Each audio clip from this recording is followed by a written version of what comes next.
जी दोस्तों, जीत गया इंग्लिश, हार गई महंगाई। गया इंग्लिश, हार गई महंगाई, इंग्लिश टूटे।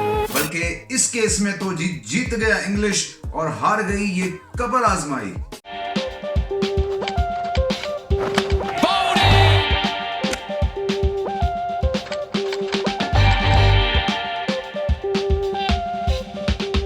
जी दोस्तों, तो डे 1 पे हमने वीडियो किया था। डे 1 पे वीडियो करने के बाद तो मैंने पक्का कोई इरादा कर लिया था कि अब आपसे मुलाकात जो है वो अगले कुछ दिनों में तो होगी नहीं, क्योंकि पिच इतनी डेड है, रन्स पे रन्स बनने हैं। मगर इस पिच ने मुल्क की बेइज्जती के साथ साथ ये तहिया कर लिया था कि इस पिच ने क्रिकेट एनालिस्ट की भी जो है वो पूरी की पूरी बेइज्जती करानी है। तो सबसे पहले जी भाइयों, ये कहना मेरी मजबूरी है, सब्सक्राइब करना बहुत जरूरी है और साथ साथ आपने लाइक भी करना है और इंस्टाग्राम पे भी भाई को आपने फॉलो करना है और उसके साथ साथ टिकटॉक पे भी आपने भाई को जो है वो पकड़ना है। और साथ साथ यार कमेंट्स में भाई को बताओ कि किन टॉपिक्स पे आप चाहते हो मैं वीडियोस कवर करूं।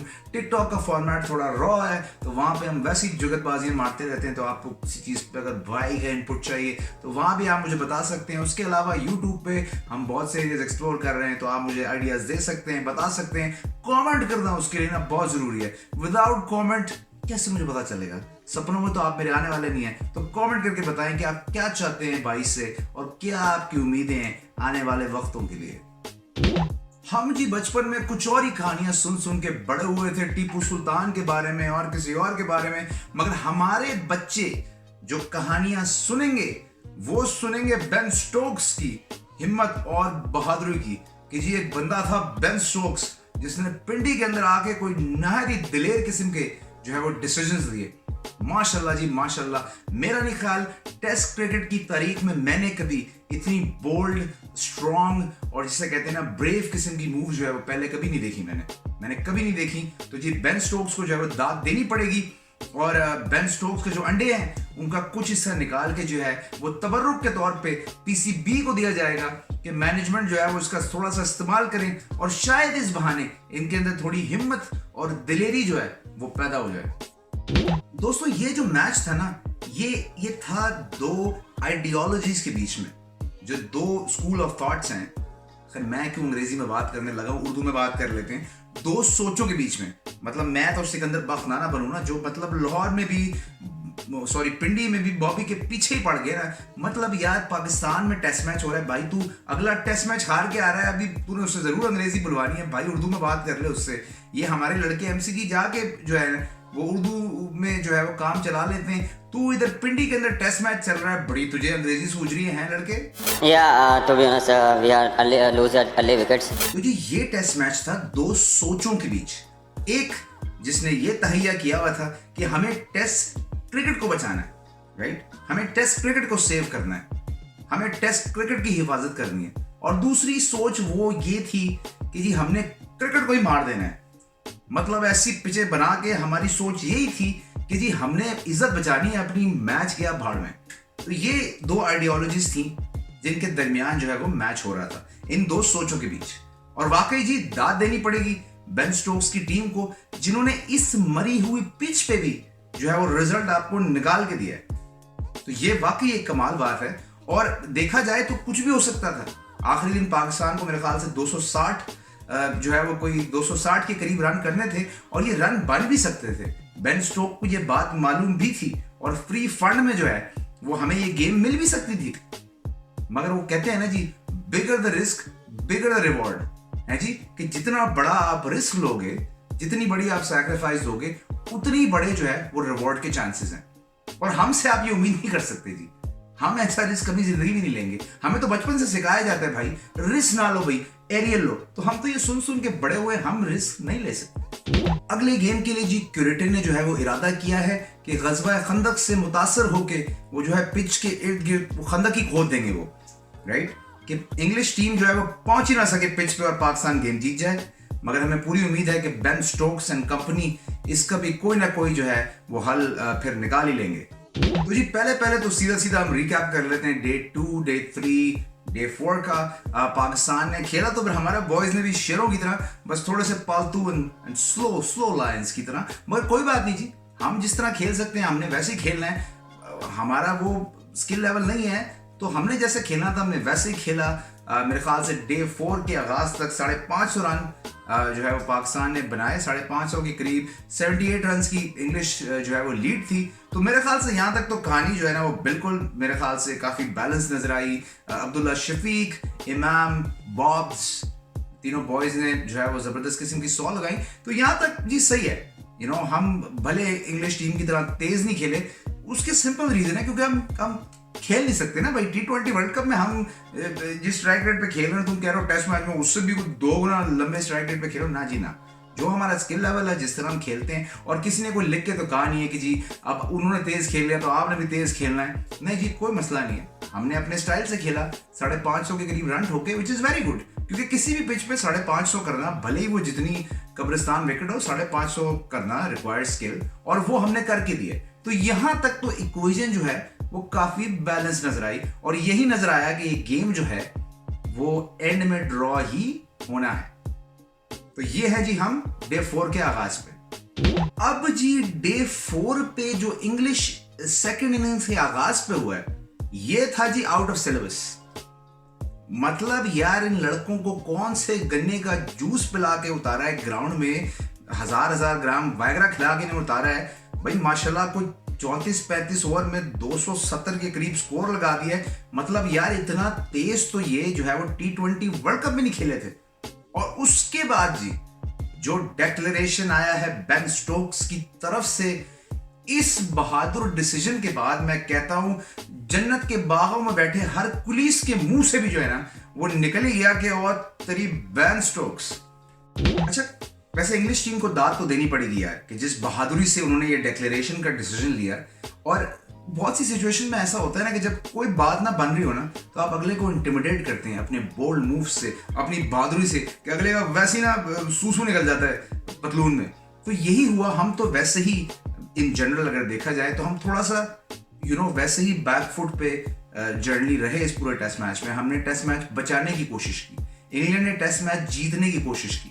तो ऐसी सिचुएशन में हमारे औसान तो कता जो है वो होने ही होने थे। हालांकि देखा जाए तो होम क्राउड है, होम सिचुएशन है, अपनी ही पिचेस हैं, इन्हीं ग्राउंड्स में लड़के खेल खेल के बड़े हुए हैं। 1.5 दिन बचाना कोई मुश्किल का काम नहीं है। अगर आपने बचाना ही है गेम तो फिर बचाने की कोशिश करो, राइट। या आप बीच में नहीं हो सकते, या तो आप जीतने जाओ तो फिर आप जीतने जाओ, या बचाने जाओ तो बचाने जाओ। तो हमारे लड़के मेरे ख्याल से इस बोल्ड मूव की वजह से, बिकॉज ये उम्मीद मेरा नहीं ख्याल किसी को थी, तो उसी से ना एक तरह से बैकफुट पे चले गए। और उसके बाद फिर अगली टीम जब आप पे एक दफा हावी हो जाए ना, तो फिर आप जो है ना वो कुछ नहीं कर सकते। हालांकि 1.5 दिन बड़ी आसानी से जो है वो बचाया जा सकता था। आप कमेंट्स में जरा बताओ भाई लोग, जरा आप लोग क्रिकेट जरा देखते हो ना, तो मुझे कमेंट्स में बताओ आपको क्या लगा कि पाकिस्तान टीम जो है वो ये गेम जीतने के लिए गई टुवर्ड्स द एंड, या गेम बचाने के लिए गई। कमेंट जरूर करना तुम्हें, वरना घर आके मैंने कमेंट लेने सानों से। डे 5 के जी आगाज से पहले पाकिस्तान था 2 विकेट्स एंड 1 फिंगर डाउन। और यार भाई भी देखो, टूटी उंगली से ना भाई आपके लिए एपिसोड कर रहा है। कल मेरी भी उंगली आ गई दरवाजे के बीच में, भाई आपके लिए एपिसोड कर रहा है, मगर इस बुजुर्गी में मेरे ख्याल से हमारे अजहर भाई जो है वो वापस ना आ सके। तो टेक्निकली पाकिस्तान 3 विकेट डाउन ही जो है वो डे 5 के अंदर जो है वो एंटर हुआ है। और यार एक बात तो साफ ही क्लियर हो गई ना, मतलब कर इंग्लैंड रहा था शॉर्ट बॉलिंग, बॉल पुराना करने के लिए। उनका तो इरादा ही नहीं था भाई विकेटें लेने का। हमने माशाल्लाह उन्हें उस टाइम पे भी जो है ना वो विकेटें दे दी। तो इससे पता यही चलता है ना कि यार शॉर्ट बॉल अब एक मसला है भाई, नेशनल प्रॉब्लम है ये, नेशनल प्रॉब्लम है ये, तो इसको एड्रेस करना पड़ेगा हमें। वैसे इस वक्त यार मेरा पीसीबी को ये मशवरा जरूर होगा कि आप ये यूथ क्रिकेट ते PSL ते ड्रॉप एंड पिच, मेरे ख्याल से इन सारी चीजों को साइड परे कर दो। सबसे जो बड़ा प्रॉब्लम है ना, सबसे पहले उसको एड्रेस करते हैं यार, ये काफी अरसे से काफी प्रोमिनेंट होता जा रहा है, वो है भाई ये शॉर्ट बॉल। ये पिंडी जैसी पिचों पे ये लड़के जो है वो शॉर्ट बॉलें अगर नहीं खेल पा रहे, तो यार पर्थ में या साउथ अफ्रीका जैसी विकेटों पे तो फिर कापे टांगेगी ना इनकी यार। ये कैसे खेलेंगे वहां शॉर्ट बॉलें जब इन्हें ये प्रॉब्लम ऐसी डेड विकेट्स पे हो रहा है। तो हर चीज को साइड परे करके ना पहले तो यार ये इस इशू पे जरा काम हो जाए थोड़ा सा।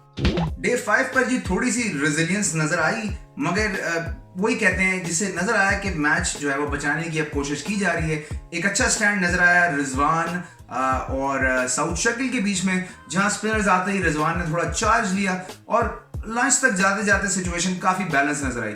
उसके बाद हमने रिजवान को खोया, साउथ शकील को खोया, आगा सलमान और अजहर अली की अच्छी पार्टनरशिप लगी। मेरे ख्याल से 250 के राउंड कोई स्कोर होगा, 100 कोई रन रहते होंगे, और यहाँ से गेंद जो रिवर्सा है तो फिर एक आलम बेबसी जो है वो नजर आया है। और कुछ जगहों पे आप ये भी नहीं कह सकते इंग्लैंड ने बहुत कोई कमाल बॉलिंग की।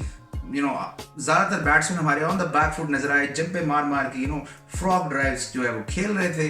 और उसमें फिर यही हुआ कि या तो हम एक्सपेक्ट कर रहे थे कि बॉलें शॉर्ट आएंगी और बॉल थोड़ा फुल हुआ आगे की तरफ। आगा सलमान की विकेट इस तरह गई, अजहर अली जो है वो पिछू खेलते हुए उधर कोई पीछे आउट हो गए जो रूट के हाथों। और ये फील्ड प्लेसमेंट थी, और ऐसे मौकों पे थोड़ी सी अवेयरनेस अगर दिखाई जाती, इधर उधर की बॉलों को ना छुआ जाता तो कुछ हो सकता था। मगर जनरली बचाने की जब कोशिश होती है तो फिर इस तरह की सिचुएशन में बंदा इस तरह की विकेटें दे जाता है। नसीम और मोहम्मद अली ने अच्छा टुवर्ड्स द एंड स्टैंड लिया। मेरे ख्याल से 50 कोई बॉलें नसीम ने खेली और फिर घूम फिर के ये लीचड़ बाबे को अपनी विकेट दे दी। मगर जनाब जिसे कहते हैं ना रिवर्स था ना जब गेंद, और ये ऑस्ट्रेलिया के गेम्स भी हमने इस चीज का सामना किया था कि गेंद जब रिवर्सता है ना फिर हम जो है ना वो बिल्कुल ही हथियार जो है वो डाल देते हैं, हमें कुछ पता नहीं होता और एक आलम बेबसी जो है वो नजर आता है। 40 साल के जिमी बावे ने जी खूबसूरत जो है ना टुवर्ड्स द एंड जो है बॉलिंग की है। ऑली रॉबिन्सन ने उनका साथ दिया, मगर जिमी बावे ने इस तरह करके जो है अपनी से आधी उम्र के लड़कों को जो है ना निपटाया है और गेम जो है वो इंग्लैंड के फेवर में गया है।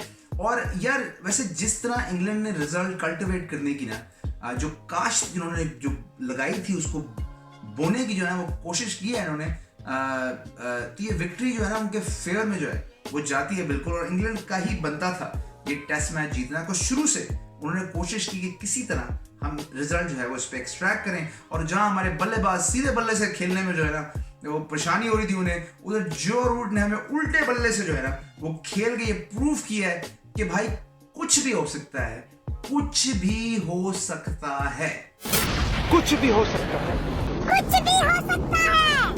अच्छा जी, अगर गेम का खुलासा किया जाए तो हमें बहुत सी चीज़ों को रेक्टिफाई करना पड़ेगा क्योंकि है फिर होम सीरीज और हम कोशिश भी कर रहे हैं कि हम किसी तरह फाइनल्स में पहुंच जाएं टेस्ट चैंपियनशिप के।